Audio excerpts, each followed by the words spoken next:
నమస్కారం. ముందుగా మీ అందరికీ ఉగాది శుభాకాంక్షలు. ఈరోజు మన గీతాంజలి పాఠశాలలో ఉగాది సంబరాలు జరుపుకుంటున్నాం. ఉగాది మనకెంతో విశిష్టమైనది. ఉగాది చాలా తెలుగు వారికి ముఖ్యమైన పండుగ. ముఖ్యంగా పిల్లలు మన యొక్క సాంప్రదాయాలు, మర్యాదలు తెలుసుకోవాల్సిన పండుగ.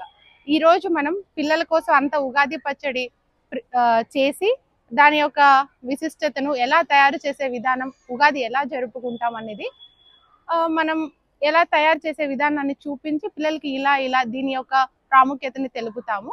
అండ్ కొన్ని కల్చరల్ ఈవెంట్స్ కూడా జరుపుకుంటాము. సరే, నాకు తెలిసింది నేను చెప్పాను ఉగాది పండుగ గురించి. ఇప్పుడు మన పిల్లలతో మాట్లాడి తెలుసుకుందాం.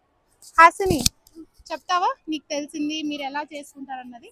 ఉగాది అర్థం కొత్త సంవత్సరం ఆరంభం అని అర్థం. ఇది తెలుగు ప్రజలు నూతన సంవత్సరంగా జరుపుకుంటారు. ఉగాది పచ్చడిలో ఏముంటాయి, ఎలా చేస్తారు చెప్తావా?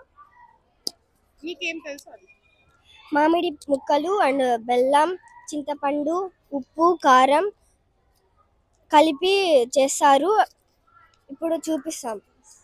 ఓకే, ఇంకా ఇంకేం తెలుసు ఉగాది యొక్క విశిష్టతను? ఉగాది అంటే యుగాది అని కూడా పిలుస్తారు. యుగాది అనే అర్థం మనం ఉగాది అని పిలుస్తాం.